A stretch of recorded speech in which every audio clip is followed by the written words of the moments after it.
Hi everyone, this is Jane here from Crystal Sparkles Readings. Just here to pop down our cards for the day. So I'm just going to have a little shuffle of the black and white tarot.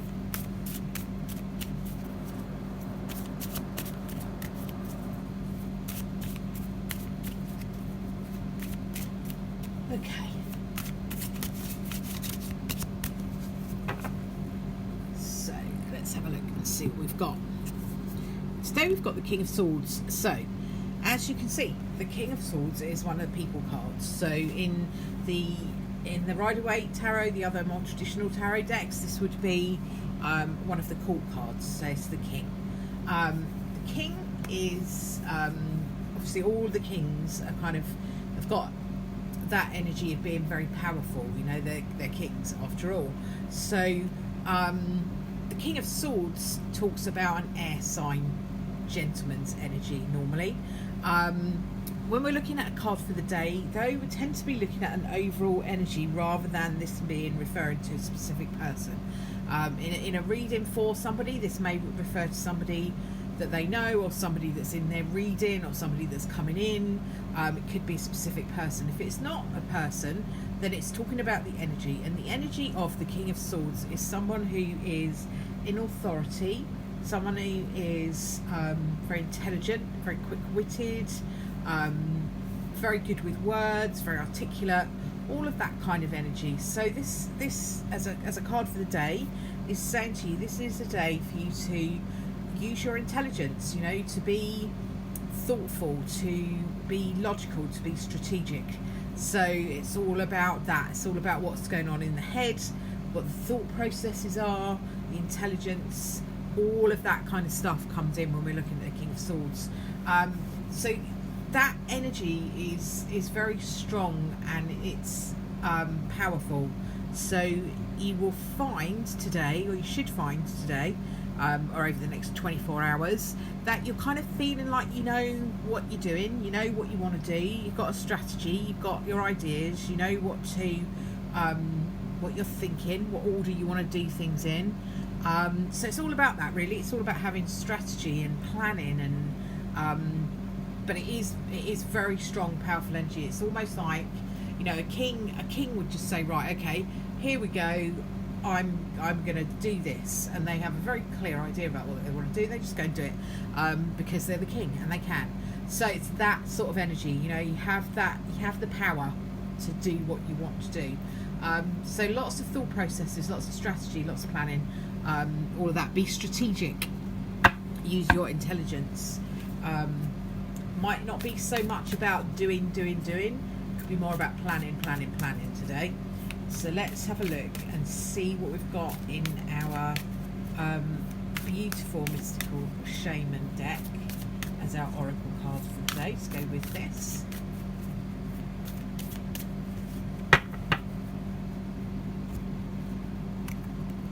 Okay, so I've got the Curse.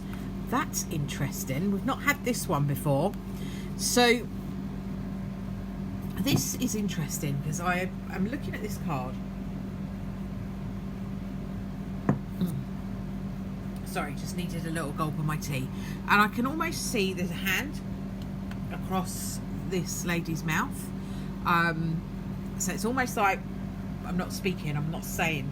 So the King of Swords says, articulate, speak, say your thing. And that's hands there seems to be saying that maybe you're not saying what you need to say. So let's have a look and see what we have for this particular card. So as I was saying, if you've been watching my stuff for a little while, you'll know that I've only recently started to work with these Mystical Shaman decks. This is not a card I've had before, so I'm going to refer to the book. I have been referring to the book quite a bit with this, just because Colette Baron-Reid, who is the lady who created this deck, has kind of said, use the book because different things will leap out at you at different times, and you can then interpret what's going on the card in conjunction with what jumps out at you in the description of the card. So the curse, this is the essence of the card. The curse reflects to the limiting stories of our ancestors and the karma from former lifetimes that preordains the events of our lives. It's the source of negative patterns, and it can show up as a disease, destructive force, a blockage on our creative energy. The curse holds us hostage to a false story that we confuse for reality. Recognizing the original wound that is playing out in our life can heal it. So, it's kind of the stuff that maybe we might bring with us into this life, stuff that we might have from childhood, stuff that we might have going on as part of our belief system, things that have been taught to us by our parents maybe. The invitation of this card said, it is time to recognise the source of your limitations. Did your grandparents live with a mindset of scarcity?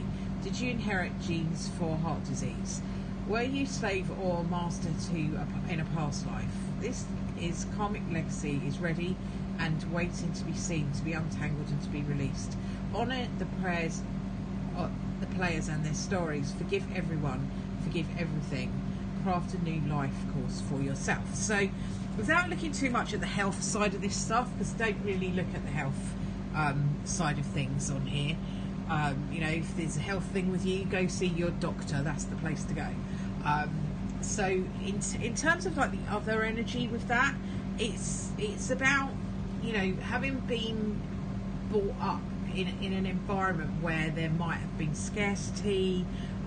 Your parents or your grandparents may have had very strict ideas about what you should and what you shouldn't do, what is right and what is wrong, and things like that change all the time. So we limit ourselves sometimes by what we've been brought up with, or what we kind of inherently believe about ourselves. I don't know about you, but I was brought up in a family where it was kind of given to me that you have to work hard for what you get. If you don't work hard, then you're lazy. So that's debatable. But that's what I was brought up with, and that's what I've believed for a very long time. It's only since I've really started working with Law of Attraction, I've kind of realised how limiting that is, because basically what you're saying is, if you don't do something, really, really work hard, for example, then you can't get anything, and that's not true. And also, if you are finding something that you really love doing, actually going and doing it won't feel like hard work anyway. So, that can still bring you good stuff. My experience of work has been that it can be, it can be great and it can be rubbish. So make a choice about what you do that is leading you to it being great every day. I get up now, I really look forward to what I do.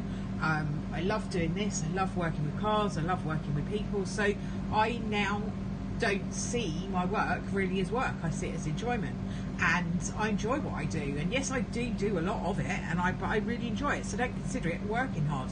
And yet, it's still, it still pays the bills. So I don't have to go and do a job that I hate and work really hard and graft, against my will at all.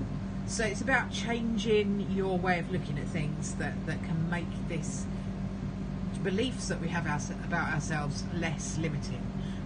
We limit ourselves all the time with what we believe about the world and how it works. If we could just keep an open mind and just be like, I'm going to go with the flow, I'm going to kind of enjoy things, I'm going to embrace the joy, and see where that gets me. So that's kind of what this is saying. So this hand across the mouth feels really significant. It is almost like maybe you can't speak your mind. Maybe you have a belief that your views are not needed, or they're not worthy, or that you don't have anything valuable to say. Everyone has something valuable to say. So the King of Swords says, articulate, say what you want to say, think what you want to think. Have that energy about you where you can put your beliefs into practice. Make a plan, have a strategy, all of that stuff. So the kind of curse card is saying that we don't have to have that limitation, and the King of Swords is saying use your head, use your intellect, use your intelligence to plan and make things happen. I will leave those cards with you for today.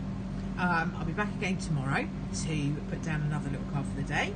Until then, have a good day, and I'll speak to you soon. Bye for now.